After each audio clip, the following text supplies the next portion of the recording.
يرسل عليهم طيرا أبابيل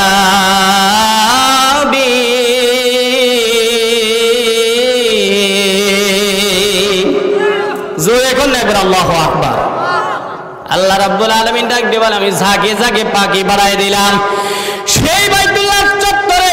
আমার আল্লাহ রাব্বুল আলামিন এবার আবাবিল নামক পাখিগুলারে ঝাঁকে ঝাঁকে বাড়াইয়া দেয় আর বললেন যাও 3টা করে পাথর নিয়ে যাও। কয়টা পাথর? 3টা করে পাথর নিয়ে যাও, 2 হাতে 2টা। আর তোমরা ছোট্ট পাখি তোমাদের মুখের মধ্যে ঠোঁটের মধ্যে থাকবে একটা। এ আবাবিল যা, আমার সৈন্যবাহিনীরা আসছে, আবার আমার শত্রুরা আইছে। বাদশাহ আব্রাহা নিজে ওই জিহাদের মধ্যে শামিল হয়ে গেল। ওই যুদ্ধের ময়দানে বিরাট বিরাট বড় হাতি বাহিনী নিয়ে আসছে। সূরাতুল ফিল মানে হাতি, এলিফেন্ট মানকা সূরা আমার আল্লাহ নাযিল করে জানাই দিয়েছেন যদি ইসলামের বিরুদ্ধে যায়, মসজিদের বিরুদ্ধে যায়, ইসলামের বিরুদ্ধে যায়, আলেম ওলামার বিরুদ্ধে যায়, নবীদের বিরুদ্ধে যায়, তাদের অ্যাকশন ওই আলেমরা যদি না নিতে পারে আমি আল্লাহ দাঁড়াইয়া যাই। আল্লাহু আকবার বলেন। আল্লাহ পাক পৃথিবীকে সাজালেন, এরপরে মানুষ তৈরি করলেন। জোরে কোন সুবহানাল্লাহ। পৃথিবীর বয়স অনেক দিন আর মানুষের হায়াত মাত্র 10 থেকে 11,000 বছর আগে। ইতিহাস যদি পর্যালোচনা করা যায় তাহলে দেখবেন যে মুফতি শফি রহমতুল্লাহি আলাইহি একটা কিতাব লিখেছেন, 10,000 বছর লিখছেন, প্রায় 11,000 বছর চলতি। আদম আলাইহিস সালাম আজ থেকে 11,000 বছর আগে এই দুনিয়ার জমিনে আসছিলেন। উনি হচ্ছে পৃথিবীর জমিনে সর্বপ্রথম বান্দা, তিনি আদি পিতা। চিৎকার করে বলেন মারহাবা। আর একবার জোরে বলেন মারহাবা। এর আগে আর কোন মানুষ নাই, এজন্য ওনাকে বলা হয় আদি পিতা আলাইহিস সালাম, আদি পিতা। পৃথিবীতে মানুষের জন্য পিতা কয়জন আপনারা কেউ কি বলতে পারবেন? জীবনে তো বহু আর আমরা শুনলাম আর শোনাইলাম, মরে থাকে না, তাই না? 4 জন। বলেন কয়জন? একটা হচ্ছে আদি পিতা, নাম কি? আদম আলাইহিস সালাম। 2 নম্বরে জাতির পিতা, নাম কি? ইব্রাহিম আলাইহিস সালাম। আমি ইসলামিক ফাউন্ডেশনে পড়াই, বাচ্চাদের বললাম যে জাতির পিতার নাম কি? কয় শেখ মুজিব। কি এক ভেকাশেকের মধ্যে পড়ে গেলাম, সর্বনাশ। 3 নম্বরে হচ্ছে জন্মদাতা পিতা, চিল্লায় খান মারহাবা। 4 নম্বরে শ্বশুরকে বিশ্বনবী বলেছেন তোমাদের পিতার জায়গায়। এই মোট 4 জন পিতা পেলাম, চিৎকার করে বলেন মারহাবা। এর বাইরে আর যত ভণ্ড বাবা আছে, খাজা বাবা আছে, ল্যাংটা বাবা আছে, শিকল বাবা আছে, বলেন তো দেখি এগুলো বাবা টাবা খাজা মাজা আমাদের বাংলাদেশে আছে না নাই? পিছনে ভাইরা আছে না নাই? শিকল দিয়ে পেঁচায় রাখছে, ওর নাম শিকল বাবা। চিন্তা করছেন? অথচ জাহান্নামে নিয়ে যাওয়ার সময় আল্লাহ পাক শিকল দিয়ে পেঁচাইয়া ফেরেশতাদেরকে বলবে টাইনে টাইনে জাহান্নামে নিয়ে যাও। এই শিকল বাবার সাথে, তালা বাবার সাথে, ভণ্ড বাবার সাথে, ল্যাংটা বাবার সাথে ইসলামের কোনো সম্পর্ক আছে? আসতে কন কেন? জোরে বলেন আছে? নাই। আল্লাহ রাব্বুল আলামিন ডাক দিয়ে কয় প্রথম বান্দা আমি পাঠিয়ে দিলাম আমার হযরতে আদম আলাইহিস সালামকে। তিনি তামাম দুনিয়ার জমিনে যত মানুষ এসেছে, যত বর্তমান আছে এবং কিয়ামত পর্যন্ত আসবে, সকল মানুষের জন্য আদি পিতা হযরতে আদম। চিল্লায় গান আল্লাহু আকবার। আদম আলাইহিস সালামকে বানালেন, বানানোর পরে জান্নাতের মধ্যে ওনাকে ঢুকাই দিলেন। আচ্ছা, আদম আলাইহিস সালাম যদি আমাদের পিতা হয়, আমরা যদি সন্তান হই, আর যদি সেই সন্তানরা ভালো হয়, সন্তানরা তো বাপের ওয়ারিশ সূত্রে জমির মালিক হয়। আমার বাবা আদিপিতা আদম আলাইহিস সালাম যদি জান্নাতের মালিক হয়, আমরা সন্তান হিসাবে জাহান্নামের মালিক হব না জান্নাতে? জোরে কয় না কিসে? চিল্লায় কেন? আল্লাহু আকবার। এজন্য খুশির সংবাদ, কোনো আমাদের টেনশন নাই, পেরেশানি নাই। ওয়ালা খাউফুন ওয়ালা হুম ইয়াহজানুন, তোমাদের কোনো টেনশন নাই, পেরেশানি নাই। খালি যদি আমরা বলতে পারি লা ইলাহা ইল্লাল্লাহ মুহাম্মাদুর, এই জিনিসটা ঠিক রাখবো তো ইনশাআল্লাহ। কথা কয় না কেন? ঠিক রাখার দরকার আছে না নাই? আমার সব হারায় যেতে পারে। আল্লাহ রাব্বুল আলামিন ডাক দিয়ে কয় আদম তুমি জান্নাতের মধ্যে থাকো, হযরতে আদম আলাইহিস সালাম জান্নাতের মধ্যে থাকলেন। কিছুদিন পরে আল্লাহ পাক বললেন, যাও, আমি দুনিয়া বানাইলাম, দুনিয়ায় মানুষ নাই, কোনো কিছুই না, আমি দুনিয়া সুন্দর করে সাজায় দিতে চাই রে আদম। ও আদম যাও। আর ওনার বাম পাদরের থেকে মা হাওয়া আলাইহাস সালাম স্বামী আর স্ত্রী দুইজনকে আমার আল্লাহ বানায় দিলেন। সুবহানাল্লাহ। প্রথম মানুষ দুইজন, এক নম্বর আদম আলাইহিস সালাম, দুই নম্বরে হযরতে হাওয়া আলাইহাস সালাম। হাওয়া আলাইহাস সালামকে আল্লাহ পাক এমন একটা অবস্থা দিলেন, ওই সময় তো মানুষ নাই, কে কারে বিয়ে করবে, সন্তানাদি কিভাবে হবে?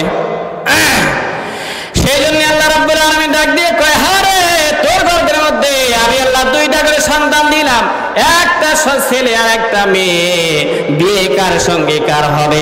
আগের বছরে ছেলে আর পরের বছরে মেয়ে, আমি আল্লাহ বিয়ের বন্ধন দান করলাম। সুবহানাল্লাহ বলবেন না?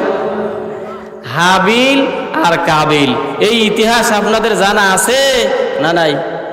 জোরে কয় না, আছে না নাই? এই যে কুরবানি ইতিহাস আসলে পরে হাবিল আর কাবিল, তাই না? কাবিলের সাথে যে মেয়েটা হইলো, মেয়েটা খুব সুন্দরী হইলো। হাবিলের সাথে হইলো এটা হচ্ছে কুসরি হইলো। কাবিল কয়, আমার সাথে মেয়ে হয়েছে সুন্দরী বোন, আমি ওরাই বিয়ে করব। আদম আলাইহিস সালাম বলে, দেখো আল্লাহর অর্ডার, পরের বছরে মেয়ে তোমার। কয় না, এটা মানি না, আল্লাহর হুকুম মানে না। এরকম শয়তান পৃথিবীর জমিনে আছে না নাই? কথা কয় না কেন, আছে না নাই? এই জলন্ত প্রমাণে ইসরায়েল, এই বিশ্ব হায়না ইসরায়েল, এই সন্ত্রাসের বাচ্চারা ওরা আল্লাহকেই মানতে চায় না। চিল্লায় কেন, ঠিক কিনা?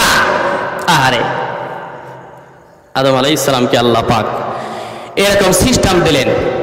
এরপরে আল্লাহ রাব্বুল আলামিন ডাক দিয়ে কয়, কুরবানি দিতে বলো। কুরবানিটা হাবিলেরটা কুরবানি কবুল হয়ে যায়। কাবিল বলল, আমি এটা মানি না, হত্যা করে ফেলল।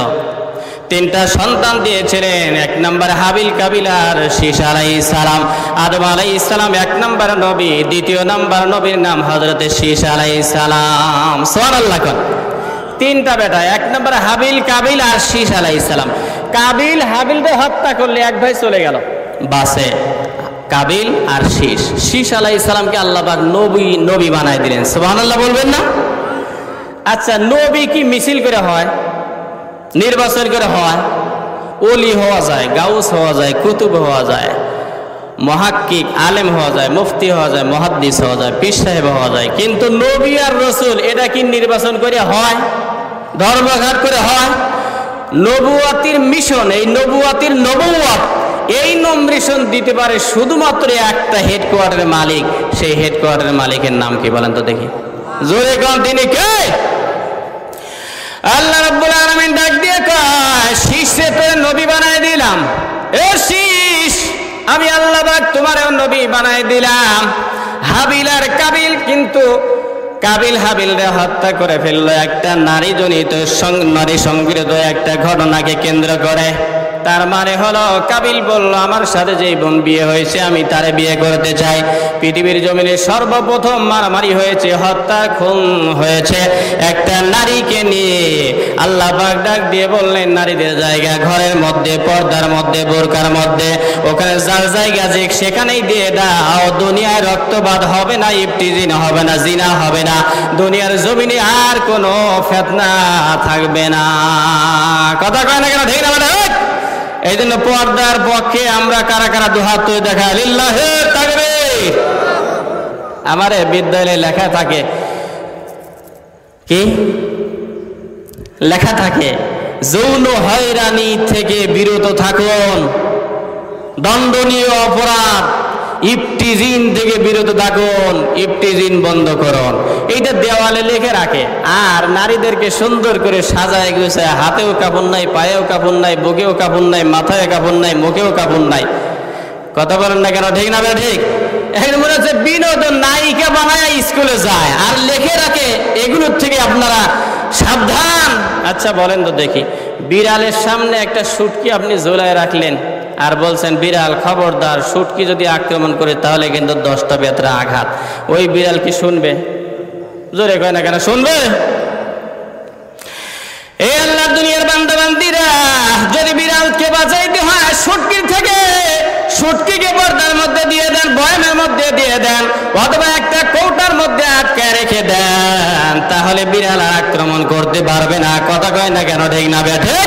এই জন্য আল্লাহ পাক ডাক দিয়ে বলে, শুটকির মধ্যে যত না আকর্ষণ আছে, একটা নারীকে আমি আল্লাহ তাআলা সৌন্দর্য লাবণ্যময় দিয়া আর তাকে লোভনীয় করিয়া তামাম দুনিয়ার মধ্যে সবচাইতে সুন্দর জিনিস হিসাবে আমি আল্লাহ পাক মর্যাদার পাত্র বানায় দিলাম।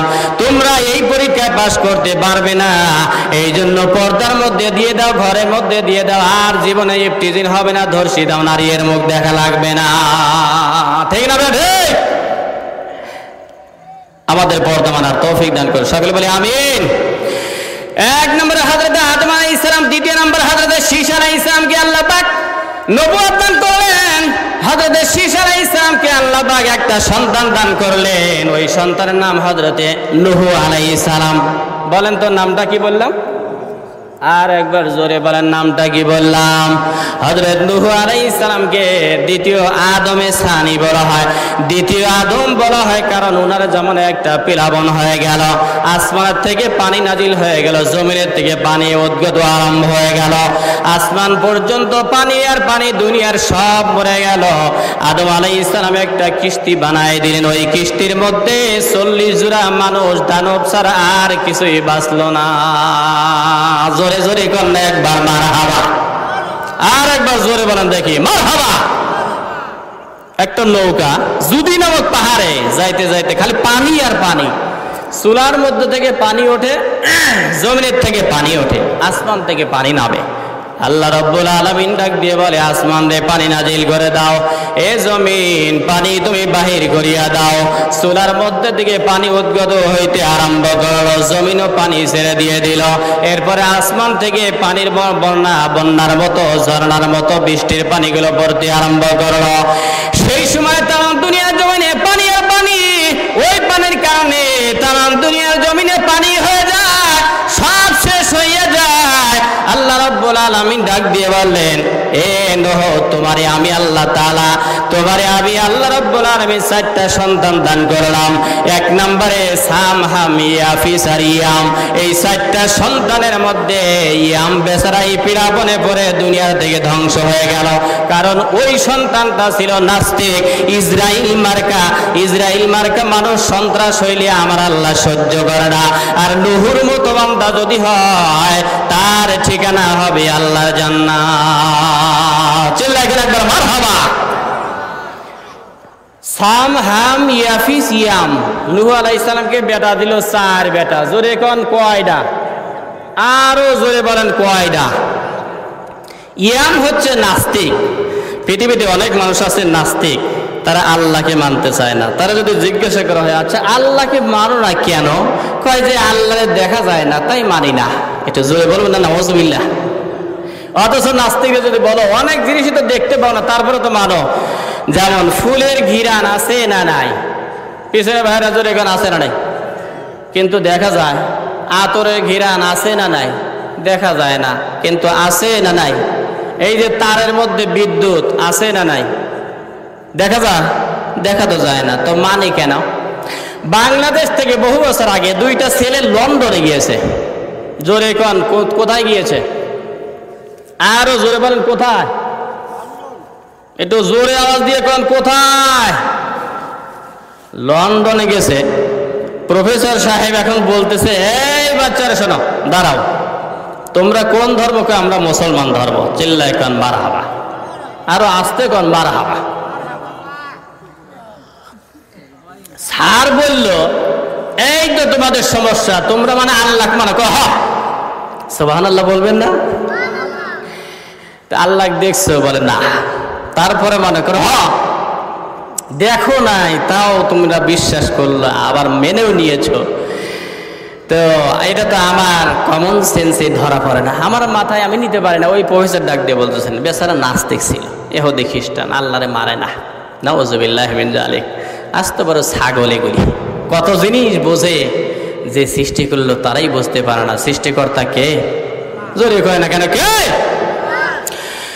এইবার এই সন্তান 2টা ডাক দিয়ে বলে, ডিগ্রি অর্জন করতে আইলাম, তাই জন্য বেঈমান হতে পারি না। কথা কয় না কেন? ঠিক না ব্যাধিক? আমি দল করতে পারি, আমি রাজনীতি করতে পারি, আমি ভোটাভুটি করতে পারি, আমি রাষ্ট্রের জন্য দৌড়াইতে পারি, আমি চেয়ারের জন্য দৌড়াইতে পারি, কিন্তু এমন কথা বলা যাবে না যেই কথা বললে কাফের হয়ে যায়, বেঈমান হয়ে যায়। কথা কন না কেন, ঠিক না ব্যাধে? এখন যদি কেউ বলে হুজুর ইসলামের সাথে রাজনীতির কোনো সম্পর্ক নাই, আপনারা বলেন এই যে কথাগুলি বলল নেতা, এটা কি সঠিক বললো না ব্যাঠিক বললো? কোরআনকে জিজ্ঞেস করেন, আল্লাহ তোমার কোরআন কি বলে? আল্লাহ পাক বলে ইনিল হুকমু ইল্লা লিল্লাহ, জমিন আমার, আইন চলবে আমার। চিৎকার করে বলেন মারহাবা। এই যে রাজনীতির নাই বলে, কার আইন? কার আইন? কথা কয় না, কার আইন? তো আল্লাহর আইন দিয়ে তো দেশ চালাইতে বলতেছে, আল্লাহরই তো এই কোরআনের মধ্যে আছে, খুলিয়ে দেখেন। চিন্তা করছেন? শয়তানেরা এসে বলে হুজুর রাজনীতির ওয়াজ নিষেধ করেন, তা আপনি কোরআন নিষেধ করে দেন। কোরআন তো রাজনীতির কিতাব, কোরআন তো ধর্মের কিতাব, কোরআন তো ইতিহাসের কিতাব। বিজ্ঞানীরা বিজ্ঞানীর নজরে যদি কোরআনের দিকে তাকায় দেখবে বিজ্ঞান দিয়ে ভরা। সুবহানাল্লাহ বলতে পারলেন না? বিজ্ঞান দিয়ে ভরা। সাগরের অতল গহ্বরে কি আছে কেউ কইতে পারতো না। জুলকারনাইনের ইতিহাস কেউ কইতে পারে না। ইতিহাসবিদরা যদি তাকায় দেখবে পৃথিবীর সর্বকালে সর্বযুগের সর্বশ্রেষ্ঠ ইতিহাসের কিতাব হচ্ছে আমার আল্লাহর কালাম ইলাহি। চিৎকার করবেন আল্লাহু আকবার। তাহলে রাজনীতি নাই মানে? আল্লাহ পাক বলেন যখন আইলে আমি তাই বলে দে। আল্লাহ রাব্বুল আলামিন ডাক দিয়ে কয় আল্লাযীনা ইম্মাক্কান্নাহুম ফিল আরদি আকামুস সালাতা ওয়া আতাবুজ যাকাতা ওয়া আমারু বিল মারুফি ওয়া নাহাউ আনিল মুনকার। আল্লাহু আকবার বলেন। আল্লাহ রাব্বুল আলামিন ডাক দিয়ে কয় আমার গোলাম বান্দা বান্দীদেরকে যদি এই জমিনের মধ্যে আমি চেয়ার দান করিয়া দেই, ক্ষমতার পদের মধ্যে লাগাই দেই, আমি যদি ক্ষমতাসীন করে দেই, তাহলে দুই দফায় কাজ করবে। সংসদের মধ্যে যাইয়া যদি আমি আমার বান্দাদের, আমার গোলামদের, আমার আলেমদের, আমার নবীদের, আমার সাহাবাদের, আমার কুরআনওয়ালাদেরকে যদি আমি রাষ্ট্র ক্ষমতার মালিক বানাই দেই, দুই দফা কাজ করবে। এক নাম্বার দফা সংসদে গিয়া বলবে আল্লাহর জমিনে আল্লাহর হুকুম, 5 ওয়াক্ত নামাজ। চিল্লায় কোন একবার মারহাবা। তাহলে বলেন তো দেখি কোরআনে কারিমে রাজনীতি আছে না নাই? এই জোরে কোন এখানে আছে না নাই? রাজনীতির, ইসলামী রাজনীতির প্রথম অংশের নাম হচ্ছে নামাজ। এখন আপনারা বলেন মসজিদের মধ্যে নামাজ জায়েজ আছে না নাই? জালসার মধ্যে নামাজের ওয়াজ করা জায়েজ আছে না নাই? তে রাজনীতির ওয়াজ করা জায়েজ নাই বলে কোরআন শরীফে তাহলে আল্লাহ সব কথা বলে দিলেন। যখন আমার গোলামরা চেয়ার দখল করবে 1 নম্বরে নামাজ। তার মানে ইসলামী রাজনীতির প্রথম অংশের নাম হচ্ছে ইসলামী নামাজ। সুবহানাল্লাহ বলে কোন। সেই জন্য বলছিলাম আপনারা আমার এই ডিগ্রির জন্য, এই চেয়ারের জন্য, এই রাজনীতির জন্য এমন কোন কালাম বলা যাবে না যে আমার ঈমান চলে যায়, বেঈমান হয়ে যায়। কথা বলতে হবে, ঠিক না ব্যাঠে? ওই সন্তান দুইটা লন্ডনের জমিনে চলে গিয়েছে। সাগরিদ দুইটা ডাক দিয়ে কয় ও শিক্ষক মহোদয়, আমরা ডিগ্রি অর্জন করতে বাংলাদেশ থেকে আমরা লন্ডনের জমিনে আইলাম।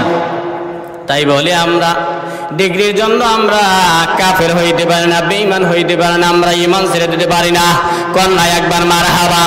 এইবার স্যার আসলে কি আপনার মধ্যে রুহু আছে? বলে হ্যাঁ আছে। কয় রুহুটা জীবনে দেখছেন? কয় না। কয় আপনার থিওরি হলো না দেখলে মানা যায় না, অতএব কারণে রুহু আপনি দেখেন না, আপনি জিন্দা নাই, আপনি মুর্দা। চিল্লায় কেন আল্লাহু আকবার।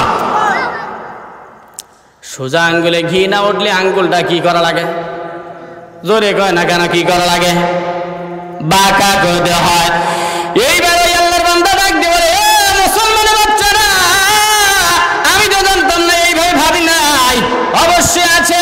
ইমামে আজম আবু হানিফা রাহমাতুল্লাহি আলাইহি, তার জামানায় একজন নাস্তিক এসে ডাক দিয়ে বলে আল্লাহ বলতে কিছু নাই। নাউজুবিল্লাহ বলতে পারলেন না? এবার আপনাদেরকে আমি জিজ্ঞেস করি, বলুন তো আল্লাহ আছে না নাই? কথার আওয়াজ শুনে মনে হচ্ছে সন্দেহ আছে। আছে না নাই? লিল্লাহি তাকবীর। বাদশাহ হারুন রশিদ রহমতুল্লাহ বললেন যে আল্লাহই নাই। কহ দেখছেন কত বড় ছাগল। কয় কে? এই দেখি না, মানবো কেমনে? ঠিক আছে বাহাস করবে? বলে হ্যাঁ। কাকে নিয়ে আসবেন? নিয়ে আসেন। এইবার আল্লাহর গোলাম বাদশাহ হারুন রশিদ রহমতুল্লাহি আলাইহি ইমামে আজম আবু হানিফা রহমাতুল্লাহি আলাইহি ডাক দিয়ে কয়, তুমি প্রমাণ করবে আমার আল্লাহ রাব্বুল আলামিন আছে, দুনিয়া সৃষ্টিকর্তা একজন আছে, আবার আপনার সৃষ্টিকর্তা একজন আছে, এটা প্রমাণ করে দেখানো লাগবে রে আবু হানিফা।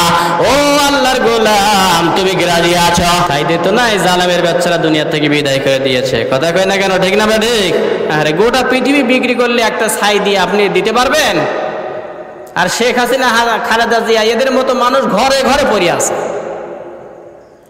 গোটা বিশ্ব বরেণ্য একজন মুফাসসির সূরা ফাতিহার তাফসীর করেছিলেন, 5 দিনে 44 জন মানুষ কালিমা পড়ে মুসলমান হয়ে গিয়েছিল। সুবহানাল্লাহ, জোরে কও। আহারে, চিনলেন না আপনারা? গোটা পৃথিবী বিক্রি করলে এরকম পাবেন না তো।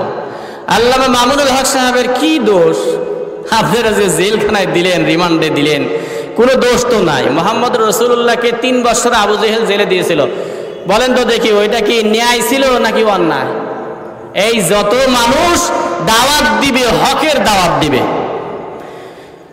ভালো কাজের আদেশ দিবে আর অন্যায় কাজে বাধা দিবে, তখনই আপনার কপালে জেলখানা। কথা বলতে হবে, ঠিক না ঠিক?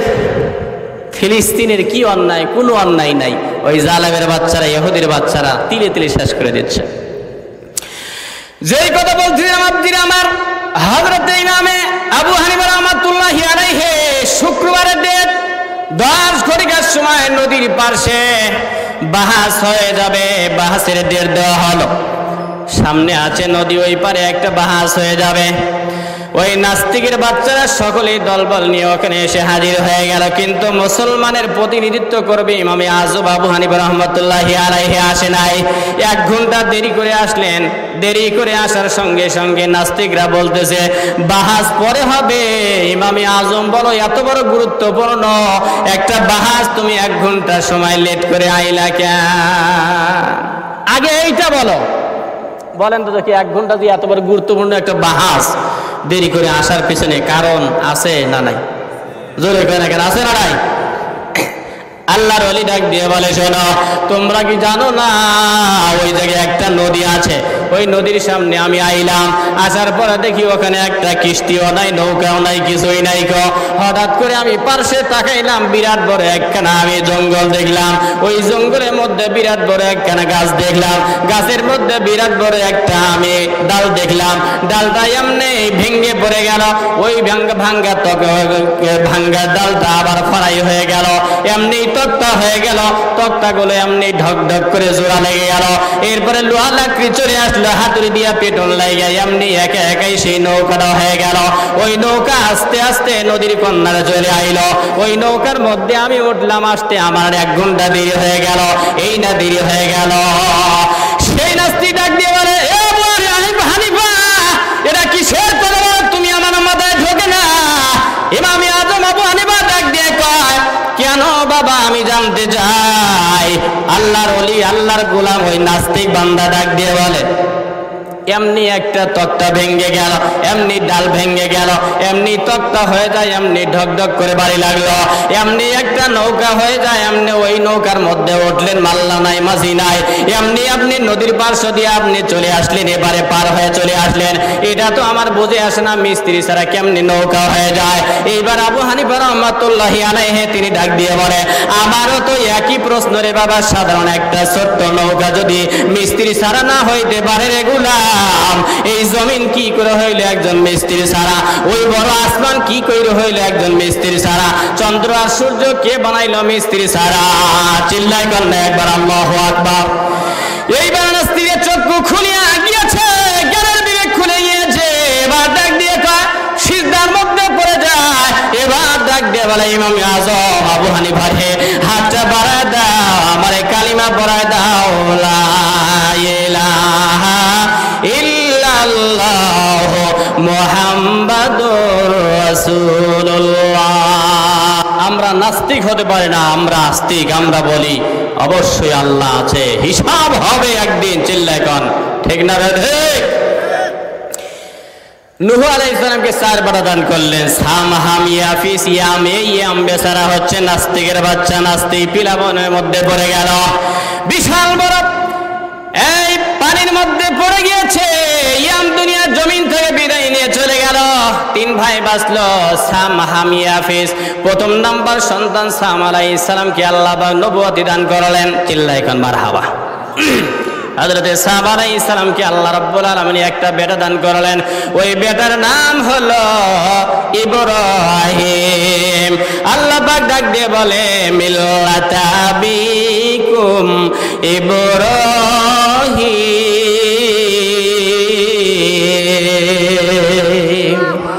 আরেকবার জোরে বলো তো দেখি, আল্লাহু আকবার। জাতির পিতা হযরত ইব্রাহিম আলাইহিস সালাম সাম আলাইহিস সালামকে একটা বেটা দান করলেন। ওইটা হচ্ছে হযরত ইব্রাহিম আলাইহিস সালাম। চিল্লায় কোন মারহাবা।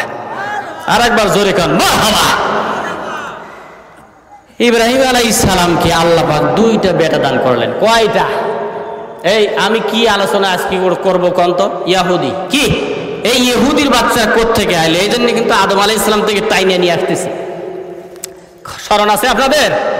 ইব্রাহিম আলাইহিস সালামকে 2টা বেটা দিলেন। 1 নম্বরে ইসমাইল আলাইহিস সালাম, ওনাকে আর হাজেরাকে নিয়ে বাইতুল্লাহ শরীফে ধুধু মরু প্রান্তর। আল্লাহ পাক বললেন ইব্রাহিম তুমি আমারে মানো? বলে হ্যাঁ। পরীক্ষা দিয়ে পাস করা লাগবে রে। ইব্রাহিম বলে আমি রেডি। সুবহানাল্লাহ। এইবার আল্লাহ রাব্বুল আলামিন ডাক দিয়ে কয় ইব্রাহিম যাও মরুভূমির ময়দানে বাইতুল্লাহ শরীফ রয়েছে, তার পাশে হাজের আর ইসমাইলে তুই বনবাস দিয়ে দাও। শিশু ইসমাইল আলাইহিস সালাম দিয়ে নিয়ে হযরতে হাজেরা ওখানে রওনা করলেন। সামান্য পরিমাণ পানি দিলেন আর কয়েকটা খেজুরের দানা হাতের মধ্যে দিয়া উনি রওনা করেছেন। হাজেরা বিবি ডাক দিয়ে বলেন যে বনের সাবিহি আমার, এটা কি আল্লাহর অর্ডার নাকি আপনার অর্ডার? এবার হযরত ইব্রাহিম আলাইহিস সালাম তিনি আঙ্গুল ইশারা করে বললেন যে আল্লাহর অর্ডার। সুবহানাল্লাহ বলে কর। আল্লাহর বলে হ্যাঁ। তাহলে আমি এমন আল্লাহর উপরে ঈমান আনি নাই যে আল্লাহ রাব্বুল আলামিন এই ধুধু মরুপ্রান্তরে আমাকে রিজিক না দিয়া আমাকে মেরে ফেলবেন, এমন আল্লাহর উপরে আমি ঈমান আনি নাই গো। কারণ আবার আল্লাহ তাআলা ডাক দিয়ে কয় ওমা মিন দাব্বাতিন ফিল আরদি ইল্লা আলাল্লাহি রিজকুহা।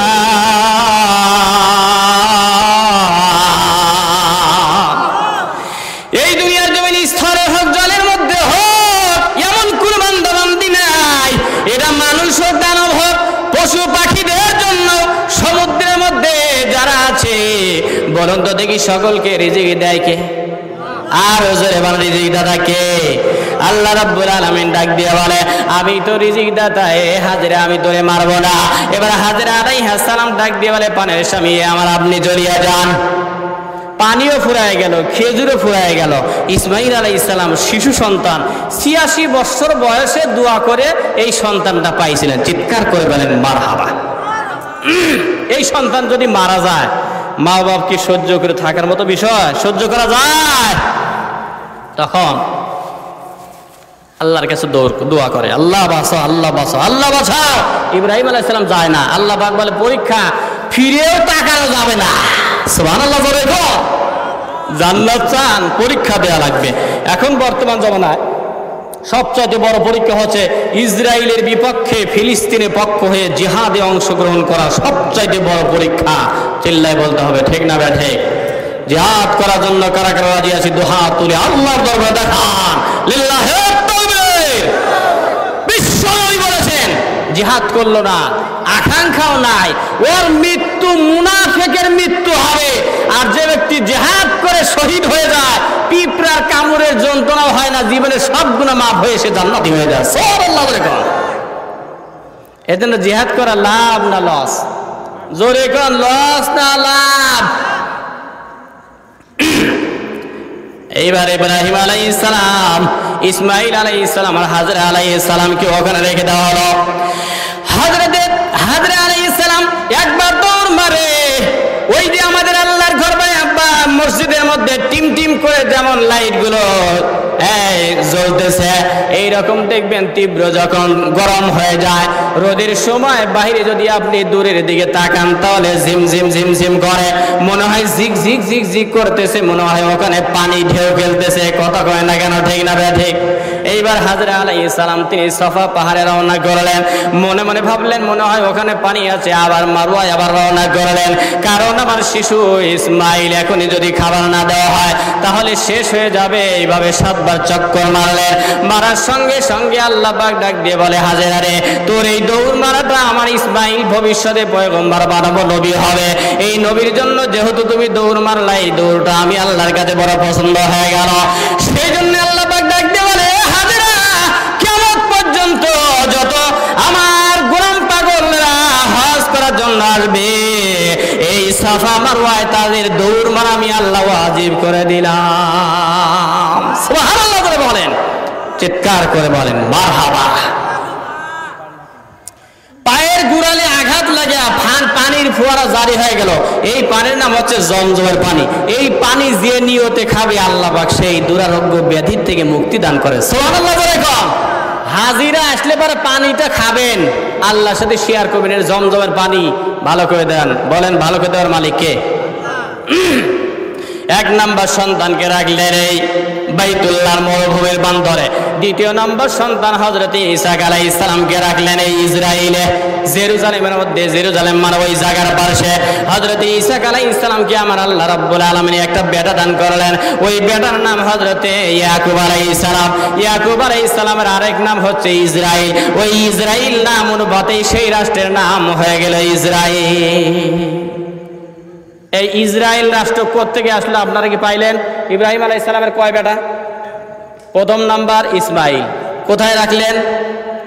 মরুভূমিতে। 2 নাম্বার ইসহাক। ইসহাক আলাইহিস সালামকে রাখলেন জেরুজালেমে। ইসহাক আলাইহিস সালামকে একটা বেটা দান করলেন, তার নাম হচ্ছে ইয়াকুব আলাইহিস সালাম। ইয়াকুব আলাইহিস সালামের আরেক নামই হচ্ছে ইসরাইল। এই বর্তমান বিশ্ব সন্ত্রাস হচ্ছে ইসরায়েল রাষ্ট্র। ওই নবীর জামানার থেকেই নাম শুরু হয়ে গেল। কথা কান ঠিক না? মানে এইবার আল্লাহ রাব্বুল আলামিন ডাক দিয়ে কয়, ইব্রাহিম আলাইহিস সালামকে 2টা বেটা দিলাম। 1 নম্বরে ইসমাইল বাইতুল্লাহ, 2 নাম্বার ইসহাককে আমি দিলাম জেরুজালেমে। ইসহাক আলাইহিস সালামকে আল্লাহ পাক একটা বেটা দান করলেন, তার নাম হযরত ইয়াকুব আলাইহিস সালাম। ইয়াকুব আলাইহিস সালামকে আমার আল্লাহ রাব্বুল আলামিন 11টা বেটা দান করলেন। জোরে বলেন তো বেটা কয়টা? আর জোরে কোন কয়টা? স্ত্রী 2টা। প্রথম জনের থেকে তিনি আল্লাহ পাক 9টা দান করলেন। দ্বিতীয় স্ত্রী থেকে 2টা দান করলেন। দ্বিতীয় স্ত্রী থেকে 2 জন দান করেছেন। 1 নম্বরে হযরত ইউসুফ, 2 নাম্বার বিনিয়ামিন। যে ইউসুফ আলাইহিস সালামকে আমার আল্লাহ রাষ্ট্র ওই মিশরের জমিনে প্রধানমন্ত্রী বানায় দিলে। সুবহানাল্লাহ কোন? নবীরা রাষ্ট্রপ্রধান ছিলেন, রাজা ছিলেন। আমার নবীও রাজা ছিলেন। চিল্লায় কোন আল্লাহু আকবার। জোরে বলেন তো দেখি মারহাবা। হযরত ঈসা আলাইহিস সালামকে আল্লাহ পাক দান করলেন একটা বেটা, তার নাম ইয়াকুব আলাইহিস সালাম।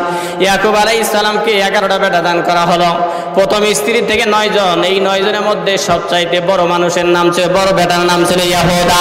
ইয়াহুদা ছেলের নাম থেকে ইয়াহুদার থেকে বংশ বিস্তার হয়ে গেল। এই ইয়াহুদার বংশের থেকে এই ইহুদি বংশ নাজিল হয়ে গেল। হযরত ইয়াকুব আলাইহিস সালামের আরেক নাম ছিল ইসরাইল। এখান থেকে ইসরাইল রাষ্ট্র শুরু হলো। উনার বড় বেটার নাম ইয়াহুদা। ইয়াহুদার নাম অনুপাতে ইহুদি বংশ নাজিল হয়ে গেল দুনিয়ার জমিনে। এই ইহুদির বাচ্চারা আর বনি ইসরাইলের বাচ্চারা কত বড় খারাপ, কত বড় জঘন্য, কত বড় বিশ্ব সন্ত্রাস। এই 2টা জিনিস আমি বোঝাবার জন্য, এই বসো,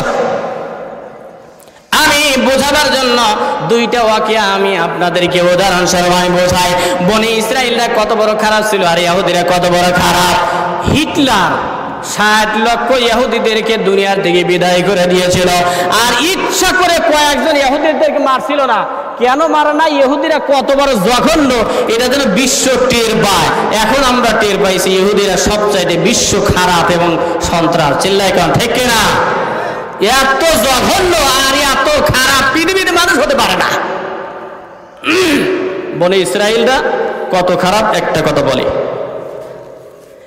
ইয়াকুব আলাইহিস সালামকে যে 11 বেটা দান করলেন, দ্বিতীয় স্ত্রীর থেকে 2টা, ইউসুফ আলাইহিস সালাম আর বিনিয়ামিন। ইউসুফ আলাইহিস সালামের ছোট্ট মানুষ স্বপ্ন দেখলেন, আমি স্বপ্ন দেখলাম 11টা তারকা আর চন্দ্র আর সূর্য আমার পায়ে সিজদা দেয়।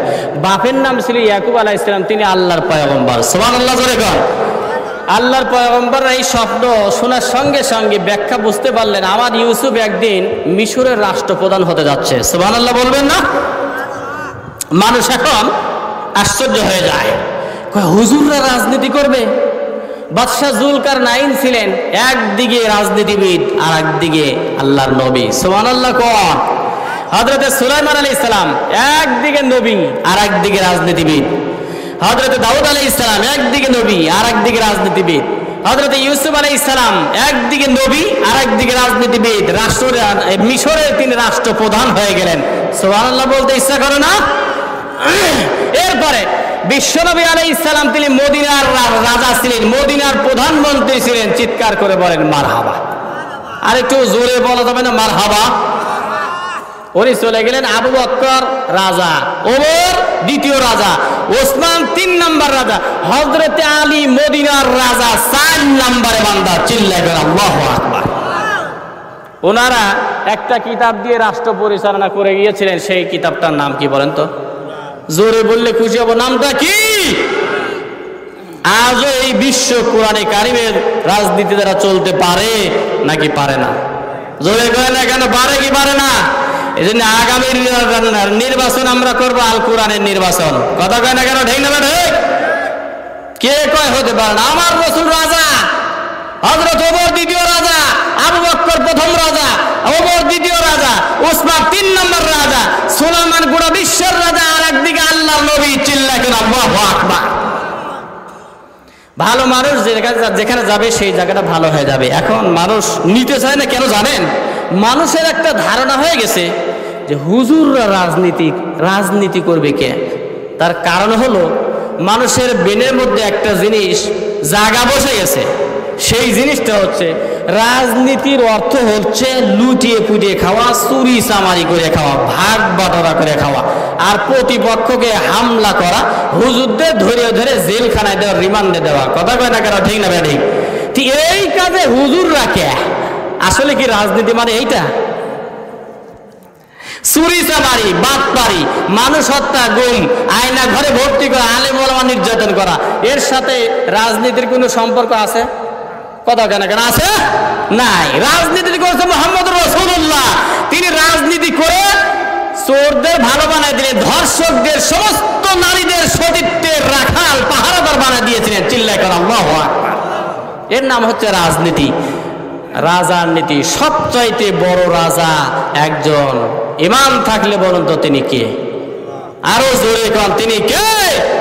ওই রাজার নীতির নাম কোরআন। কোরআন দ্বারা আমি চলি, আপনি চলেন, সমাজ চলুক, রাষ্ট্র চলুক, গোটা বিশ্ব চলুক। তাহলে সোনার মদিনার মতো সোনার বাংলা বানায় দিবে কে? জোরে কয় না কেন? কে? হযরত ইউসুফ আলাইহিস সালাম ছোট্ট বান্দা স্বপ্ন দেখলেন, আর 10 মিনিট। এবার স্বপ্ন দেখলেন 11টা তারকা আর চন্দ্র আর সূর্য আমার পায়ে সিজদা দেয়। হযরত ইয়াকুব আলাইহিস সালাম তার পিতা ছিল, সন্তান ডাক দিয়ে বলে, বাবা আমি এই স্বপ্ন দেখলাম। বাবা ডাক দিয়ে বলে, বাবারে তোমার স্বপ্ন মারাত্মক বড় স্বপ্ন, তুমি তো ছোট্ট বান্দা, বুঝতে পারো নাই। তোমার স্বপ্নর ব্যাখ্যা আমি নবী ইয়াকুব আলাইহিস সালাম জানে। এ বাবা ইউসুফ, তোমার বাকি ভাইদের কাছে খবরদার স্বপ্নের ব্যাখ্যা বলবা না। হযরত ইউসুফ আলাইহিস সালাম ফিসফিস করে তার বাবার সঙ্গে পরামর্শ করলেন। এই কথা কেমনে তার ভাইয়েরা শুনতে পারলো? বনি ইসরাইলরা এই 11 ভাই মিলে পরামর্শে বসে গেল। ইউসুফ নাকি স্বপ্ন দেখছে, আমরা নাকি তারকা হয়ে তার পায়ে সিজদা দিব। এটা মেনে নেওয়া যায় না। উনি সৎ মায়ের 2 বেটার 1 বেটা। ও ভাইয়েরা, এখন কি করা যায়? চলো না আমার বাবার কাছে যাই। হযরত ইয়াকুব আলাইহিস সালামকে ডাক দিয়ে বলে, বাবা হে আমাদের ছোট্ট ভাই ইউসুফ রে আমাদের সঙ্গে দেন, আমরা কেনানের জমিনে আমরা খেলাধুলার জন্য যাই। এইবার হযরত ইয়াকুব আলাইহিস সালাম তিনি ডাক দিয়ে কয়, ওই কেনানের জমিনে নদী আছে, ওই নদীর পাশে বিশাল বড় জঙ্গল, ওই জঙ্গলের মধ্যে নেকড়ে বাঘ আছে, আমার ইউসুফ রে খেয়ে ফেলবে। আমার ইউসুফ রে যদি অন্যায় করে ফেলে, আমি ইয়াকুব আলাইহিস সালাম নবী হয়ে, আমি বাবা হয়ে আমি সইতে পারবো না। আল্লাহর হাবিব ডাক দিয়ে বলেছেন, তাম দুনিয়ার অর্ধেক সৌন্দর্য দিয়ে ইউসুফ রে আমার আল্লাহ বানিয়েছিলেন। সুবহানাল্লাহ বলে কোন কেমন চেহারা হবে? পৃথিবীর অর্ধেক চেহারা হযরত ইউসুফ আলাইহিস সালামকে দেওয়া হয়েছিল। এজন্য এরকম সুন্দর কাপড় দিয়ে নেকাব দেওয়া হলো, দেখলে মানুষ বেহুশ হয়ে যেত। আল্লাহু আকবার বলে বলে। এরকম সন্তান বাগে খাবে, বাপ মা সহ্য করার মতো বিষয়, সহ্য করতে পারবে না। না, আমি ভয় পাই। 11 সন্তান বলছেন নেওয়া যায় কি করে? সিটার বাপ্পার বনি ইসরাইল তো।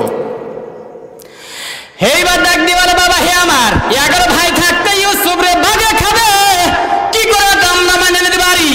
আর আপনি কেমনি করে বিশ্বাস করেন?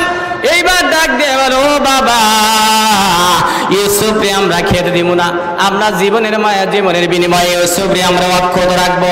আসলে খেলার জন্য নিয়ে যায় না, এই কেনানের জমিনে নিয়ে গেছে। ওই যে স্বপ্নের মধ্যে দেখছে 11টা তারকা, মানে 11 জন ভাই, চন্দ্র আর সূর্য মানে মা আর বাবা, এইজন মিলে তার পায়ে নাকি সিজদা দেয়, ভবিষ্যতে বড় হয়ে যাবে, আমরা সিজদা দেব, পূজা হয়ে যাব। এটা মেনে নিতে পারি না, চলনা করে আমার বাবার থেকে ইউসুফ রে কেনানের জমিনে নিয়ে যায়। হয়তো ঢেবার বিল, ওখানে বড় বড় একটা জঙ্গল আছে, ওই জঙ্গলের পাশে 9 ভাই মিলে ওখানে নেওয়ার চেষ্টা করলো। এইবার ইউসুফ আলাইহিস সালামকে ওখানে নেওয়ার পর ডাক দিয়ে বলে, ইউসুফ এবার বল কি শব্দ তোর বাবার কাছে, আমার বাবার কাছে বললি, ইয়াকুব আলাইহিস সালামের কাছে বললে। হযরত ইউসুফ আলাইহিস সালাম ছোট্ট বান্দা ডাক দিয়ে বলে, না তেমন কিছু আমি বলে নাই। এইবার ওই সন্তানগুলো ডাক দিয়ে কয়, ইউসুফ রে, তোকে আমরা দুনিয়ার জমিনে রাখতে চাই না, এই যে কেনানের জমিনের মধ্যে একখানা কি আছে সকলে পরামর্শ করো। একজন বলে জবাই করে দাও, কয় জবাই করলে সমস্যা হতে পারে। একজন কয় দেশান্তর করে দাও, বলে ছোট্ট সন্তানদের দেশান্তর আমরা করব কি করে। আর একজন ডাক দিয়ে বলল, এখানে অন্ধ একটা কূপ আছে, এই কূপের মধ্যে তারে ফেলে দাও, বালা মুসিবত চলে যাবে, হত্যার থেকেও বেঁচে যাব, মা বাবার কাছে আমাদের কৈফিয়ত দেওয়া হবে না, কারণ এই কূপের মধ্যে বিশাল বড় বড় বিষধর সাপ থাকতে পারে, ওই সাপগুলো খেয়ে ফেলবে, আমাদের দুশমন দুনিয়া থেকে বিদায় নিয়ে চলে যাবে। ও বন্ধু, মানুষ শত্রুতা করে, আর আমার আল্লাহ উত্তম কৌশলী, আল্লাহর উপরে কোনো ক্ষমতা চলে না, ঠিক না রে? আল্লাহ পাক বলে, কি করে, কি কর, আমি দেখতেছি তো, কি পরামর্শ হয়? সিদ্ধান্ত হলো ইউসুফকে বাঁধো, বাইন্দে কূপের মধ্যে ফেলে দাও। ইউসুফ আলাইহিস সালাম চিল্লায় কান্দে আর বলে, আমার কি অন্যায়? হুজুররা কান্দতেছে, আমাদের কি অন্যায়? আমরা খালি বলি আল্লাহ দুনিয়া, আল্লাহর আল্লাহ আইন চাই, দেখে এছাড়া কোনো অন্যায় নাই। কথা কয় না কেন, ঠিক না? এইবার হযরত ইব্রাহিম ইউসুফ আলাইহিস সালাম তিনি ডাক দিয়ে কয়, ও বড় ভাই আউদা, এবারে 11 ভাইকে ডাক দিয়ে বলে, আমার কি অন্যায়? তোমরা না মা বাবার ভাত বা জোর করে তোমরা আমার নিয়ে আইলা, আর বললা জীবনের বিনিময়ে হযরত ইউসুফ রে আমরা দেখাশোনা করব। এখন আমার এবার তার গায়ে থেকে গেঞ্জিটা খোলা হলো, এরপর পরনের কাপড়টাও খুলে ফেলো। আল্লাহ রাব্বুল আলামিন ডাক দিয়ে বলে, জিবরাইল যাও, জান্নাতি একটা পোশাক নিয়ে যাও, কারণ ভবিষ্যতে আমার ইউসুফ নবী হতে যাচ্ছে, আমার ইউসুফ উলঙ্গ হয়ে যাবে, আমি আল্লাহ সহ্য করতে পারবো না। একটু চিৎকার করে বলেন না মারহাবা, আর একবার জোরে বলেন মারহাবা। জিবরাইল যাও, কিনারে মাঝে যাও। হকের পক্ষে থাকলে তার পক্ষ হয় কে? জোরে কয় না, তিনি কে? আল্লাহ পাক। এই ইউসুফ চিন্তা করিস না, আমি জিবরাইল ফোর্স বাহিনী নিয়ে পাঠাচ্ছি, তুমি স্টপ হয়ে যাও। কাঁদতেছে ছোট মানুষ তো, গেঞ্জি দিয়ে হাত বাঁধলো, পাও বাঁধলো, বান্দার পরে ওই কেনারের জমিনে অন্ধকার কূপের মধ্যে নিক্ষেপ করা হলো। আল্লাহ পাক ডাক দিয়ে বলে, জিবরাইল যাও, 600 পাখা একবারে মেরে টান মেরেছেন। সুবহানাল্লাহ করে কর। আয়েশা নিচে এরকম করে পাখা বিছায় ধরলেন। হযরত ইউসুফ আলাইহিস সালাম তার হাতের মুঠার মধ্যে পড়লেন, আস্তে করে তিনি কূপের নিচে চলে গেলেন। জিবরাইল ডাক দিয়ে বলে, তুমি স্টপ হয়ে থাকবে, এখানে তোমার কোনো ক্ষতি করবে না, আমি হলাম জিবরাইল, আল্লাহর রাষ্ট্রদূত। সুবহানাল্লাহ করে বলেন। এইবার হযরত ইউসুফ আলাইহিস সালাম ওই কূপের পাশে দিয়ে বণিকের দল রওনা করলো। হঠাৎ করে ডাক দিয়ে কয়, আমাদের পানির দরকার, দেখো তো পানি কোন জায়গায় পাওয়া যায়। তালাশ করে করে দেখে ওই কন্যারে একটা অন্ধকূপ, ওই কূপের মধ্যে ময়লা আবর্জনায় ভরা, কি ব্যাপার, এখানে পানি পাওয়া যাবে না। এবার তারা বালতি নামায় দিল, বালতি নামায় দেওয়ার সঙ্গে সঙ্গে আল্লাহ পাক ডাক দিয়ে কয়, জিবরাইল যা, আমার বন্ধু ইউসুফ আলাইহিস সালাম ভবিষ্যৎ নবী হবে, আমার ইউসুফ রে ওই বালতির মধ্যে উঠায়া দাও। ওঠার সঙ্গে সঙ্গে সব বণিকের দলেরা পাগল হয়ে গেছে, এত সুন্দর গোলাম, আমরা খুশি হয়ে গেলাম। সব পরামর্শ করতে চাচ্ছি, এত সুন্দর বাচ্চা জীবনে দেখেন নাই, এত সুন্দর গোলাম, এই ওই জামানায় গোলাম বাজারে বিক্রি হইতো, চলো নিয়ে যায়, কাজে লাগবে। কি করা যাবে? এইবার ওরা বস্তার মধ্যে ভর্তি করে প্যাকেটিং করে খড়ির মধ্যে ঢুকাই দিয়ে মিশরের বাজারে উঠাইছে। দাম, এত দাম যে একবার দেখে পাগল হয়। মানুষের সব ডাইকে না আসে, চলে একটা ছেলে দেখি আসি, বালক বিক্রি হচ্ছে, সুবহানাল্লাহ বলবেন না? লাইন ধরে দাঁড়িয়ে গেছে। আর নবী তো পৃথিবীর অর্ধেক সৌন্দর্য দিয়া যে ইউসুফরে আমরা আমার আল্লাহ আলোকিত করেছেন, সুবহানাল্লাহ দেখো। এক পাল্লা ইউসুফ আর এক পাল্লা সোনা দিতে পারলে সে কিনতে পারবে। ওই মিশরের অর্থমন্ত্রী, তার বেটাও নাই বিটিও নাই, তার স্ত্রীর নাম জুলাইখা, সে বলল কাজে লাগবে, এবার জোরে কর মারহাবা। কিনে নিয়ে গেল। ইউসুফ আলাইহিস সালামের চেহারা দেখে সে পাগল হয়ে গেল, নিজে হাতে দুধ কলা খাওয়ায় বড় করে। যখন যুবক হয়ে গেছে তখন বলে, দেখো ইউসুফ, আমি তোমার স্বামী বানাইতে চাই। আল্লাহ পাক বলেন, স্বামী না, এই রাষ্ট্রের প্রধানমন্ত্রী বানাবো আমি আল্লাহ। আল্লাহু আকবার বলে গণ। হযরত ইউসুফ আলাইহিস সালামকে আল্লাহ রাব্বুল আলামিন ওই মিশরের জমিনে অর্থমন্ত্রী এরপরে প্রধানমন্ত্রী বানাই দিলেন। হযরত ইউসুফ আলাইহিস সালাম তিনি একদিকে নবুয়ত আর একদিকে রাজনীতিবিদ, প্রধানমন্ত্রী হয়ে গেলেন। কোনটা একবার মারহাবা। বনি ইসরায়েলের মানুষেরা কত বড় জালেম ছিল, ছোট্ট সন্তান, জীবনে কোনো নাফরমানি নাই, বেয়াদবি নাই, শুধু স্বপ্ন দেখলো। এই কারণে হযরত ইউসুফ আলাইহিস সালামের বিরোধিতা করার জন্য কত কষ্ট দিল, কূপের মধ্যে ফেলে দিল। আল্লাহ রাব্বুল আলামিন ডাক দিয়ে কয়, এই ইউসুফ, যে ব্যক্তি মাজলুম হয় দুনিয়ায় কেউ তার না থাকলে আমি আল্লাহ আছি। সুবহানাল্লাহ বলে গণ। এই জন্য মুসলমানদের কেউ না থাকলেও ইসরায়েলের সব আছে কিন্তু ঈমান নাই। আর ফিলিস্তিন বাহিনী অস্ত্র নাই, শস্ত্র নাই, আমার আল্লাহ আছে। যেদিন অ্যাকশন নিবে সেই দিন ধুলির সাথে মিশাই দিবে। এই ক্ষমতা আমার আল্লাহর আছে না না? লিল্লাহু তাকবীর। বাইতুল্লাহ শরীফ ধ্বংস করার জন্য বাদশাহ আব্রাহা হাতির বাহিনী নিয়ে আসছিল। আপনারা শুনে থাকবেন হয়তো ঘটনা, শুনেছেন নাকি শোনেন নাই? বিশাল বিশাল আয়েশা বলতেছে, খাজা আব্দুল মুত্তালিবকে দেখো। আব্দুল মুত্তালিবকে ডাকা হয়ে গেল। খাজা আব্দুল মুত্তালিব, তুমি বাইতুল্লাহর অভিভাবক? বলে, হ্যাঁ। বাইতুল্লাহ আমরা ভেঙে দেওয়ার জন্য আইছি। কই দেন? কই তোমার মায়া লাগবে না? কই না। কিসের মায়া লাগবে? এই ঘরটা আমার না। কারণ এই ঘরটা কার? এই জোরে বলেন তো, এই ঘরটা কার? জোরে ঘর কার? কয় আপনি কিসের মালিক? কয় আমার যে উট দুম্বা আপনি ধরে নিয়েছেন ওইগুলি ফেরত দেন। আমারটা আমার দেন, আল্লাহটা আল্লাহ যদি মায়া লাগে আল্লাহ হিফাজত করবে। চিল্লাই কোন বাবা। এইবার আমরা হারাক দিয়ে বলে, আব্দুল মুত্তালিব রে, তোমার আমি মনে মনে ভাবছিলাম তুমি জ্ঞানী মানুষ, তুমি আল্লাহর ঘরে পক্ষ নিবা, কিন্তু তুমি কয়েকটা উট দুম্বা ছাগলের মোহে পড়ে গেলে। এবার আব্দুল মুত্তালিব ডাক দিয়ে বলে, আমি যার মালিক আমি তার খোঁজ খবর নিলাম। আল্লাহর ঘরের মালিক আমার আল্লাহ। আমার আল্লাহ যদি মায়া লাগে তিনি ফৌজ বাহিনী পাঠায় হিফাজত করবে। আল্লাহু আকবার করে বলেন। এইবার আব্দুল মুত্তালিব ডাক দিয়ে বলে, আল্লাহ গো, আমি তাদের সঙ্গে কোলায় উঠতে পারবো না। এই যে তোমার ঘরের চাবিটা তোমার খানায় কাবার গিলাবের উপরে রাইখা আমি পাহাড়ের উপরে চলে গেলাম, কারণ এখন তো আসমানি আযাব গরম নাজিল হয়ে যাবে। এইবার খাজা আব্দুল মুত্তালিব সমস্ত কওমের মানুষদেরকে ডাক দিয়ে বললেন, এ বাইতুল্লাহ শরীফের আশেপাশে মক্কার জমিনে যারা আছো, সব বান্দারা পাহাড়ের পাড়ে এসে যাও, এখনই আল্লাহর আযাব নাজিল হয়ে যাবে। বলুন তো দেখি, আমার আল্লাহ আযাব দিয়ে হাতির বাহিনী এবং বর্তমান বিশ্ব সন্ত্রাস ইসরায়েলকে ধ্বংস করে দিবে, এই ক্ষমতা আমার আল্লাহর আছে না নাই? জোরে বলেন, আছে না নাই? অবশ্যই আছে। চিল্লায় কোন ঠিক কিনা? শয়তানের বাচ্চারা, আল্লাহরে ভুলে যাস না। কত মানুষ আইলো, আবু জেহেল দেখতে পারে নাই, উতবা সাহেবা দেখতে পারে না, ওলীদ বিন মুগিরা দেখতে পারে নাই, ফিরাউন দেখতে পারে নাই, বর্তমান জামানায় যারা আলেমরে নির্যাতন করে তারাও দেখতে পারে নাই। এইবার আল্লাহর ঘর বাইতুল্লাহ ভাঙতে যায়। আব্দুল মুত্তালিব, তাহলে তোমার ঘর না এটা? কয় এটা আমার ঘর না, এটা আল্লাহর ঘর। এবার আল্লাহ রাব্বুল আলামিন ডাক দিয়ে বললেন, ওয়া আরসালা আলাইহিম তায়রান আবাবি।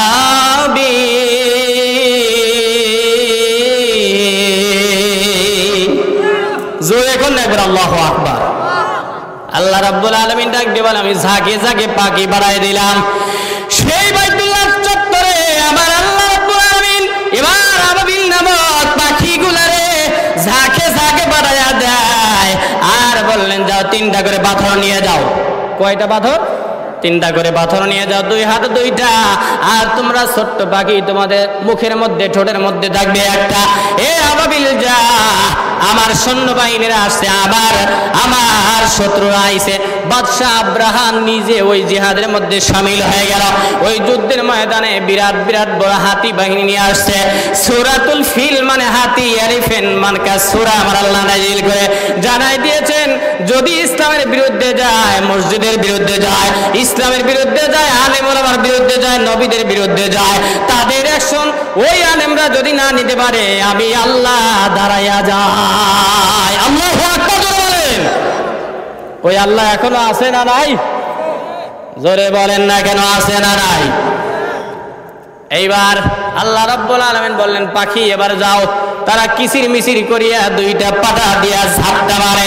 এবার চলে আসলো বড় বড় ওই হাতিওয়ালা বাহিনীদের মাথার উপরে চলে আসলো। পাখার থেকে একটা করে 2 পা পায়ের থেকে 2টা পাথরগুলো ছেড়ে দিল। ওই মানুষের মাথার উপরে পড়ে গেল। মানুষের মাথা দিয়া পিছনের রাস্তা দিয়া, পায়খানা রাস্তা দিয়া বের হয়ে গেল। এরপর হাতির মধ্যে ঢুকলো, হাতির নাভির মধ্যে দিয়ে বাহির হয়ে গেল। সমস্ত হাতিগুলো ওখানে গলে পচে মরে একদম দুর্গন্ধ হয়ে গেল। আল্লাহ রাব্বুল আলামিন ডাক দিয়ে বলে, এ দুনিয়ার নাব্বা ফিরাউনরা, আবু জেহেল, এই জাতীয় যারা বিশ্ব সন্ত্রাসী ইসরাইল, আমি আল্লাহ কিন্তু আছি, আমার সেনাবাহিনী ফেরেশতা মণ্ডলীরা এখন আছে। খবরদার এমন বেয়াদবি করিস না। ওই ফেরাউনকে লোহিত সাগরের মধ্যে চুবাই দিলাম। ও ছিল হচ্ছে বনি ইসরাইলের ক্ষমতাধর বান্দা বান্দিরা। কিয়ামত পর্যন্ত যারা ইসলামের দুশমনি করবে, আবার আল্লাহ তাদেরকে শায়েস্তা করার জন্য প্রস্তুত আছে। ঠিক না বেদে? এই হচ্ছে বনি ইসরাইল এত খারাপ ছিল, ইউসুফ আলাইহিস সালাম এত সুদর্শন, তারেও ছাড়া নাই, কূপের মধ্যে ফেলে দিল। এটা বললাম। দ্বিতীয় নাম্বার, ইয়াকুব আলাইহিস সালামের 11 বেটার মধ্যে সবচেয়ে বড় বেটার নাম হচ্ছে ইয়াহুদা। এই ইয়াহুদা ভাইয়ের থেকে, এই বেটার থেকে যে বংশ বিস্তার করে, এই বংশের নাম হচ্ছে ইহুদি বংশ। বিশ্ব সন্ত্রাসী, তো চিল্লায় কর নাউজুবিল্লাহ। অসংখ্য নবী রাসূলদেরকে, 70,000 নবী রাসূলদেরকে দুনিয়ার জমিন থেকে তারা বিদায় করে দিয়েছে। চিল্লায় কর নাউজুবিল্লাহ। এই 70,000 পয়গম্বরদের মধ্যে ইহুদি বনি ইসরাইলরা কত বড় জঘন্য, তার ইতিহাস বললাম। এইবার ইহুদির বাচ্চারা কত বড় জঘন্য, এটা না বললেও আপনারা তো ইসরায়েলের দিকে তাকাইলে সহজে জিনিসটা অনুমি আপনাদের বুঝে আসলো। তারপরে আমি একটা পয়গম্বরের নাম বলে, ইহুদির বাচ্চারা কত বড় জঘন্য ছিল, কত বড় খারাপ। তাদের মধ্যে একজন পয়গম্বরের নাম হযরত দাউদ আলাইহিস সালাম। আল্লাহ এত কণ্ঠ দিয়েছিলেন, যখন কণ্ঠ দিয়ে তিলাওয়াত করতেন, সাগরের মাছ পাগল হয়ে যেত। সুবহানাল্লাহ বলে কোন চিল্লায় বলা যাবে আল্লাহু আকবার। হযরত দাউদ আলাইহিস সালাম এবার তিনি নদীর পাশে জাবর কিতাব পড়ার জন্য বসে গেছে। নদীর মাছগুলো রওনা করলো, লাফিয়ে লাফিয়ে ঝাঁপিয়ে ঝাঁপিয়ে আসা রওনা করলো। এরপরে পাখিগুলো রওনা করে উড়াল দিয়ে চলে যায়। আর ডাক দিয়ে কয়, ওই না দেখো জাবর কিতাব তিলাওয়াত করছে হযরত দাউদ আলাইহিস সালাম। আল্লাহ এত কণ্ঠ দান করেছিলেন, বাতাসের গতি স্তব্ধ হয়ে যেত, নদীর মাছগুলো পাগল হয়ে যেত। বনের মধ্যে হরিণ থাকলে দৌড়ে আসতো হযরত দাউদের কণ্ঠ শোনার জন্য। আল্লাহু আকবার বলেন। জান্নাতের মধ্যে যখন আমরা যাব, আল্লাহ পাক বলবেন, আমার কোরআনে কারিমের তিলাওয়াত দিয়ে উদ্বোধন হবে, একটা মাহফিল হবে। সেই মাহফিল উদ্বোধন করবে হযরতে এই দাউদ আলাইহিস সালামের কণ্ঠ দিয়ে তিলাওয়াত করে, চিৎকার করে বলেন মারহাবা। আরেকবার জোরে বলতে বলেন না, সকলে বলেন মারহাবা। আল্লাহ পাক বলবেন, দাউদ পড়ো, ইয়াসিন পড়বেন, একটা সূরা পড়বেন। এরপরে বলবেন, তুমি স্টপ হও তো, তুমি আগে আমি নাজিল করি নাই, আমার বিশ্বনবীর নিয়ে আসো, আমার নবী তিলাওয়াত করো। তিনি সূরা ইয়াসিন পড়বেন। এবার আল্লাহ পাক বলবেন, তুমিও বন্ধ হও, এবার জান্নাতবাসীদের সামনে আমি আল্লাহ পাক আমার কোরআন সূরা রহমান তিলাওয়াত করে শোনাবো। আল্লাহু আকবার বলেন। কারা কারা জান্নাতের মধ্যে ঢুকে আল্লাহর কণ্ঠ শুনতে চায়, দু হাত তুলে আল্লাহকে দেখান, লিল্লাহি তাকবীর। আল্লাহ কবুল করে নাও, জোরে করে আমিন। আল্লাহর কণ্ঠ কেমন হবে, পৃথিবীর কোনো বক্তা এটা ওয়াজ করে বোঝানো সম্ভব সেদিন যেন আমরা শুনতে পারি। সকলে বলে আমিন। হযরত দাউদ আলাইহিস সালাম তিনি সাগরের পাশে দাঁড়িয়ে গেছেন।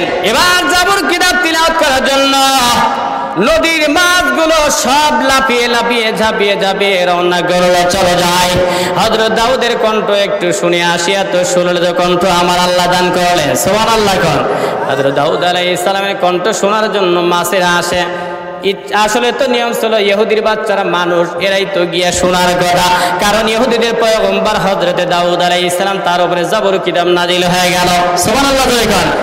কিন্তু তা তো করলই না, বরঞ্চ বলে সকলে যায়, ওরা মৎস্যজীবী ছিল, জেলে নদীর পার্শ্বে বসবাস করে, মাছ ধরে বিক্রি করে আর খায়।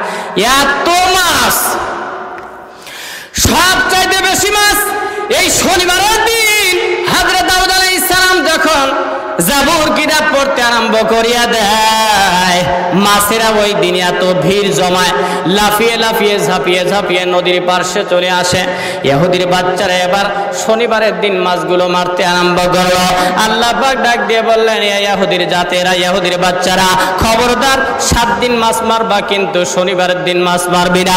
কারণ হলো, তোরা যদিও জাবুর কিতাব না শোনো, আমার মাছেরা কিন্তু ঠিকই আমি আল্লাহর গুণকীর্তন করার জন্য, আমার কিতাব জাবুর শোনার জন্য দৌড়ে আসে, সুবহানাল্লাহ। শনিবারের দিন আল্লাহ ডিক্লারেশন দিয়েছেন যে মাছ মারা যাবে না। আচ্ছা, আমরা শনিবারে মাছ মারবো না, তাহলে কি করা যাবে? এইটা এখানে বসে জাবুর কিতাব পড়ে, আর এটা নদী, তো এখানে পুকুর কাটো, পুষ্করণী কাটো, অথবা গর্ত কাটো, ডুবা কাটো, আর সুরঙ্গে একটা লাইন করে দাও, স্রোত সৃষ্টি করে দাও, মাছ লাফায় লাফায় সব মাছ এই ডুবায় ভর্তি হয়ে গেল। ইহুদির বাচ্চারা কয় কাম হসে, আল্লাহ কয় খালি ধৈর্য দেয়। কথা কান ঠিক না ঠিক? খালি ধৈর্য দেয়, কাম হসে, হবে, জুত মতো খেলা হবে, এমন খেলা হবে একটাও নাই, সব পলাবে। কথা কয় না কেন, ঠিক না ঠিক? এত খেলতে চান কে? খেলবে তো আমার আল্লাহ। কে খেলবে জোরে কান, কে? আল্লাহ বলবে, সূর্য ভেঙ্গে তসতাস হয়ে যা, দুনিয়া আমি রাখবো না, এই দুনিয়া রাজা বাদশারা এদিকে আয়, কোথায় স্বৈরাচার? এই কথা তো আমার আল্লাহ বলবে, আইনাল জাব্বারুন আইনা আসজারুকি ইয়া দুনিয়া, হে দুনিয়া কোথায় তোমার রাজা বাদশারা, যাদের ধমকে আলেম ওলামা থরথর করে কাঁপতো, এরকম স্বৈরাচার মনে হয় পৃথিবীর জমিনে নাই। কথা খায় না কেন, আছে না নাই? সব যুগেই, ভবিষ্যতেও আছে, এই সামনেও আসবে।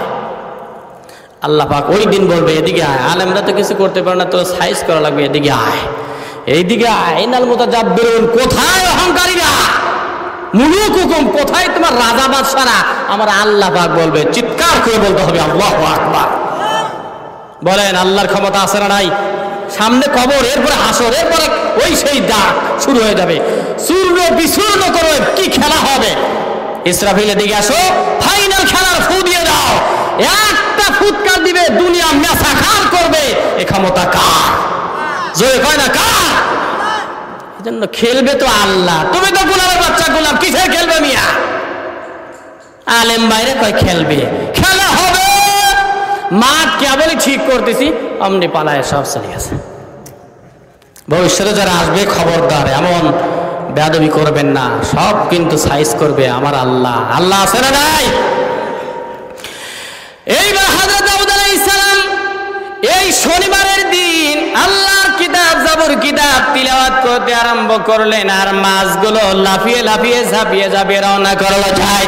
ওই যে দাউদ আলাইহিস সালাম কি সুন্দর চমৎকার কণ্ঠ দিয়ে তিলাওয়াত করে, ইহুদির বাচ্চারা ডাক দিয়ে বলে, আমরা শনিবারের দিন মাছ মারবো না, কারণ মাছটা যদি মারি আমার আল্লাহ নারাজ হয়ে যাবে। আল্লাহ পাক ডিক্লারেশন করেছেন শনিবারের দিন মাছ মারা যাবে না, আমরা মাছ মারবো না ঠিক, তবে জেলেরা শোনো, জাল দিয়া ব্যারিকেড দিয়ে দাও, কারণ সুরঙ্গ দিয়েছিলাম পিছনে, পুকুর পুষ্করণী ডুবা সব ভর্তি হয়ে গেছে।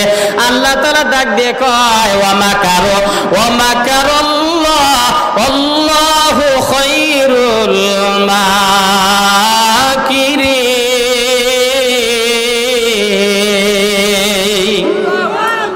সবচাইতে উত্তম কৌশলী একজন, বলুন তো তিনি কে? এবার আল্লাহ রাব্বুল আলামিন ডাক দিয়ে কয়, এই ইহুদির বাচ্চারা, শনিবারের দিন মাছ মারো, রবিবারের দিন মাছ মারো, সোমবারের দিন মাছ মারো, মঙ্গলবারের দিন মাছ মারো, বুধবার, বৃহস্পতিবার, শুক্রবার সব দিনে তো মাছ মারো। আমি আল্লাহ তাআলা বললাম যে জাবর কিতাব তোরা তো শোনোই না, মাছেরা শোনার জন্য লাফিয়ে লাফিয়ে ঝাঁপিয়ে ঝাঁপিয়ে আসলো, তোমরা ব্যারিকেড দিলা কেন? এরকম মক্কর বাজি শুরু করলা কেন? এটা বেয়াদবি হয়ে গেল। আমি আল্লাহ পাক বেয়াদবি সহ্য করতে পারলাম না। আল্লাহ পাক ডাক দিয়ে বললেন ফাকুলনা লাহুম কুনু কিরাদাতান খাসিন। আল্লাহু আকবার। এবার আল্লাহ পাক ডাক দিয়ে কয়, এই ইহুদির বাচ্চারা, শনিবারের দিন মাছ মারতে নিষিদ্ধ ঘোষণা করলাম, তারপরে তোমরা কেন মারলা? এটা সীমালঙ্ঘন হয়ে গেল, এটা নাফরমানি হয়ে গেল। আমি আল্লাহ তাআলা বললাম যে তোরা বান্দরের বাচ্চা হয়ে যা। সঙ্গে সঙ্গে ওই বেয়াদবি ইহুদির বাচ্চারা বেয়াদবি করার কারণে, নাফরমানির কারণে তারা বান্দর হয়ে গেল। এই ইসরায়েলের সন্ত্রাসের বাচ্চা, ইহুদির বাচ্চারা, তোমরা যদি এরকম নির্যাতন, নিপীড়ন, স্টিম রোলার চাপানো এটা যদি বন্ধ না করো, বম্বিং করে মুসলমানদেরকে দুনিয়ার জমিন থেকে বিদায় করা বন্ধ না করো, আমার আল্লাহ বানর বানায় দিতে পারে। আমার আল্লাহ তাআলা ওই হাতি বাহিনীদের মতো পচায়া গলে ধুলির সাথে মিশাই দিতে পারে।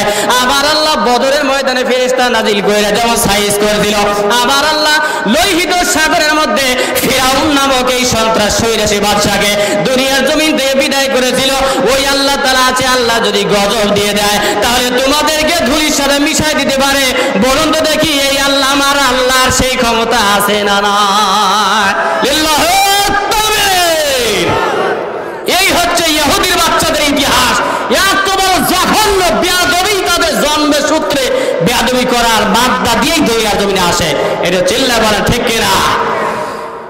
আমি আশা করি আপনাদেরকে ইহুদিদের ইতিহাস কোত্থেকে আসলো, কার বেটা হয়ে, কার নাতিপুতি হয়ে, কে কোত্থেকে বংশ বিস্তার করলো, আমি বাবা আদম আলাইহিস সালাম থেকে শুরু করে নিয়ে হযরতে আমাদের বিশ্বনবী সাল্লাল্লাহু আলাইহি ওয়াসাল্লাম পর্যন্ত মাঝখানে ইহুদিরা কোত্থেকে আসলো, বনি ইসরায়েলরা কোত্থেকে আসলো, গজবে পড়ে ওই সময় ইহুদিরা কিভাবে ধ্বংস হয়ে গেল, এবং বর্তমান জামানায় ইহুদি যারা আছে তাদেরকে আমার আল্লাহ শেষ করবে। যদি আমরা না পারি, কিছুদিন পরে ইমাম মাহদি চলে আসবে, উনি কালেমার পতাকা উড়ায় নিয়ে চলে আসবে। সেদিন সংবিধান হবে আল্লাহর কোরআনে কারিম। চিৎকার করে বলতে হবে মারহাবা। সেদিন দুনিয়ার কোন মানুষ আলেম ওলামাদের কণ্ঠ স্তব্ধ করতে পারবে না। কথা কয় না কেন? ঠিক না বেঠে? সেই দিন কিন্তু আল্লামা মামুনুল হক তার হাতের মধ্যে নিশানা উড়ে যাবে। সেই দিন কোরআনে কারিম সংবিধান হয়ে যাবে।